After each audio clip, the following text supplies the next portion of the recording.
আদমকে সিজদা করার জন্য বললেন, কিন্তু সবাই সিজদা করলেন, কিন্তু একজন করেন নাই, তিনি হলেন মিস্টার ইবলিস। কে? ওয়া ইয কুলনা লিল মালাইকাতি ইসজুদু লিআদামা ফাসাজাদু ইল্লা ইবলিস। দুনিয়ার সমস্ত কিছুই ওই আদমকে সিজদা করলেন, কিন্তু একজন করে নাই, ইল্লা, কে একজন? ইল্লা ইবলিস।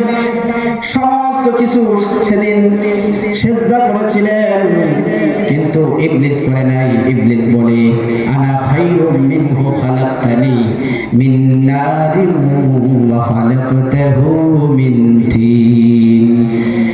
ইবলিস শয়তান বলে, আমি হচ্ছি আগুনের তৈরি, আর মানুষ হচ্ছে মাটির তৈরি। এই জন্য আগুনের কাজ হলো উপরের দিকে ওঠা, আর মানুষের মাটির কাজ হলো নিচের দিকে যাওয়া। সে নিজেকে অহংকার করেছে, আবা ওয়াস্তাকবারা ওয়া কানা মিনাল কাফিরিন। সে নিজেকে অহংকার করেছে, নিজেকে অনেক তাকাব্বুরি করেছে। এই জন্য আল্লাহ রাব্বুল আলামিন লাআনতকারীদের অন্তর্ভুক্ত করেছে, চিরতরের জন্য তাকে জাহান্নামের বাসী বানায়া দিয়েছে। এই শয়তান কিন্তু আমাদের পিছনে আছে কি নাই? বুঝতে হবে, মাহফিল হচ্ছে রহমতের জায়গা। এই রহমতের জায়গা যারা ছেড়ে, যারা অকারণে অহেতুক কাজের মধ্যে লিপ্ত আছি, মনে করতে হবে শয়তান আমাকে খুব ভালোভাবে ধরছে। এটা বোঝার উপায় হলো, এখানে কোরআনের তেলাওয়াত হচ্ছে, কোরআনের মাহফিল হচ্ছে, আর এখানে রহমতের সাকিনা নাযিল হচ্ছে। ও মুসলমান, এমন আল্লাহ ওয়ালা দুনিয়াতে আগমন করেছে যেখানে কোরআনের তেলাওয়াত হচ্ছে, যেখানে কোরআনের আলোচনা হচ্ছে।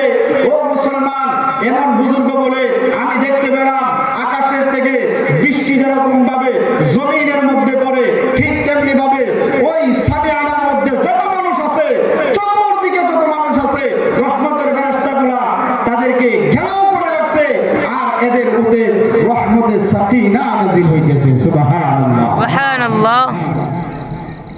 এই রহমত থেকে যারা বঞ্চিত, মনে করতে হবে শয়তান খুব ভাবে ধরছে, শয়তান খুব আমার উপর আসর করছে।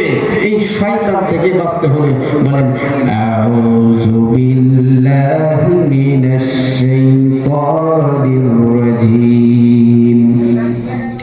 শয়তানের এক নাম্বার ওষুধ হলো, আল্লাহ রাব্বুল আলামিনের কাছে যখন এরকম ভাবে প্রার্থনা করবেন, আল্লাহ আপনি আমাকে বিতাড়িত শয়তান থেকে আমাকে আশ্রয় দেন, বিতাড়িত শয়তানের কুমন্ত্রণা থেকে আমাকে আশ্রয় দেন, তখন ওই আল্লাহ রাব্বুল আলামিন যখন চাইবেন, সাথে সাথে শয়তান তাদের শরীরে আগুন জ্বলে যাবে। ঠিক কিনা বলেন? এই জন্য মুসলমান ভাইরা আমার, এদিক সেদিক ঘোরাফেরা না করে, ওদিক সেদিক না যে এই কোরআনের মাহফিলে চলে আসুন। এই বাগান কিন্তু প্রতিদিন পাবেন না, প্রতিদিন এই মজলিস কিন্তু পাবেন না। মনে রাখবেন, ভিআইপি মানুষদেরকে, ভিআইপি জায়গার মধ্যে আল্লাহ রাব্বুল আলামিন কবুল করে। এটা হচ্ছে দুনিয়ার মধ্যে সবচাইতে শ্রেষ্ঠ। সন্দেহ আছে? দুনিয়ার মধ্যে সবচাইতে শ্রেষ্ঠ, দুনিয়ার মধ্যে সবচাইতে শ্রেষ্ঠ। তাহলে বন্ধুরা আমার, এই শ্রেষ্ঠ জায়গার মধ্যে আসবে যারা, মনে করতে হবে এই মানুষগুলো শ্রেষ্ঠ। আল্লাহু আকবার। এখানে যারা আছেন, আপনার খুশি না বেজার? জোরে বলেন, আর জোরে বলেন, নারে তাকবীর, আল্লাহু আকবার। আল কোরআনের আলো ঘরে ঘরে জালো, আল কোরআনের আলো ঘরে ঘরে জালো। মুহতারাম হাজিরিন, সম্মানিত হাজিরিন, আপনারা খুব আজকে ধৈর্যের পরিচয় দিবেন। আল্লাহ তাআলা বলছেন, ওয়াবাশশিরিস সাবিরিন, ধৈর্যকারীদের জন্য সুসংবাদ। কে দিয়েছেন? চিৎকার করে বলেন, কে দিয়েছেন? আল্লাহ দিয়েছেন না? তুমি মিটাও সকল চাওয়া দুদিন আগে পরে।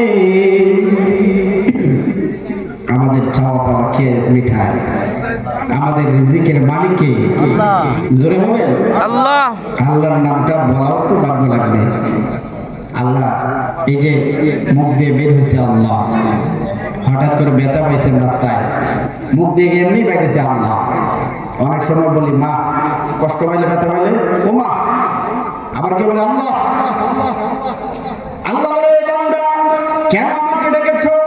আল্লাহ রাব্বুল আলামিন বারবার যখন প্রশ্ন করে কোনো উত্তর আসে না, আল্লাহ রাব্বুল আলামিন এই নামটা ডাকার জন্য আল্লাহ রাব্বুল আলামিন একটা সবের এমন তার জন্য রেখে দেয়। এই বান্দা জানে না কিয়ামতের ময়দানে আল্লাহ রাব্বুল আলামিন বলে, ও আমার বান্দা, ও গুনাহগার বান্দা, ওই যে উহুদ পরিমাণ পাহাড় পরিমাণ সবের স্তূপটা যে দেখা যায়, এই স্তূপটা হলো এই রহমত, এই নেকি হলো সবগুলা তোমার জন্য। বান্দা অবাক হয়ে যায়, ও আল্লাহ, আমি তো কোনো ভালো এমন কোনো কাজ করি নাই যে কাজের জন্য এরকম আমার এত সওয়াব, এত সওয়াব। আল্লাহ আমি তো জানি না। তখন আল্লাহ মনে করে দেয়, বান্দা তুই আমার হঠাৎ করে স্মরণ করছিলি, আমার নামটা তুই সুন্দর করে দিচ্ছিলি, কিন্তু এই নামের মধ্যে কোনো সওয়াব পাই নাই। কেউ কানে ডাকে তো, হ্যাঁ, নিজের প্রয়োজনে তো ডাকে। হ্যাঁ, আমরা আব্দুল কুদ্দুস ভাইয়ের ডাকবো কেন? একটা দরকারে, হ্যাঁ, আপনারা ডাকবেন কেন? মাদ্রাসা একটা কাজে একটা উদ্দেশ্য আছে না? কিন্তু ওই আল্লাহ ডাকের মধ্যে কোনো উদ্দেশ্য ছিল না, যার কারণে আল্লাহ বলে এই নামটা আমার, হ্যাঁ, এই নামের মর্যাদা কেন ডাকলা? এর উসিলায় আল্লাহ রাব্বুল আলামিন বিশাল সওয়াবের স্তূপ আল্লাহ তাআলা দান করেন। সুবহানাল্লাহ। বান্দা নিজেও জানে না, নিজেও কি জানে না। এই জন্য মুসলমান ভাইরা আমার, আমি আলোচনার জন্য বসি নাই, আলহামদুলিল্লাহ অনেক আলোচনা করি, অনেক আলোচনা করি, কিন্তু আজকে এই মজলিসে মেহমানগণ কথা বলবে। এটা হচ্ছে আমার বাড়ি, বাড়ির মানুষের তো কথা বলার দরকার নাই, ঠিক আছে? এই জন্য সম্মানিত মেহমানরা আপনাদেরকে অনেক সুন্দর করে বোঝাবে, অনেক সুন্দরভাবে কথা বলবে। আপনারা ওই সম্মান দিবেন, মেহমানদেরকে কদর করবেন, মেহমানদের সম্মান দিবেন, মর্যাদা দিবেন কে? আল্লাহ। মেহমানদের সম্মান করা, তাজিম করা কে দিবেন সম্মান? দুনিয়ার কেউ যদি আপনাকে সম্মান না দেয়, আল্লাহ কিন্তু আপনাকে দিবেন। আমরা কোনো দুনিয়ার মানুষের সহযোগিতা চাই না, চাই কার? আল্লাহর। হাজারো ব্যথা বেদনার পরে ফিরে আসনি তুমি আপন ঘরে, দিনের আলো তুমি চড়িয়ে দিতে চলে গেলে মদিনায় মক্কা ছেড়ে।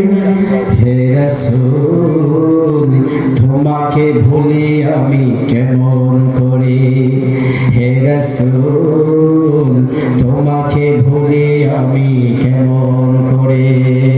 হাজারো ব্যথা বেদনার পরে ফিরে আসনি তুমি আপন ঘরে, দিনের আলো তুমি ছড়িয়ে দিতে চলে গেলে মদিনায় মক্কা ছেড়ে।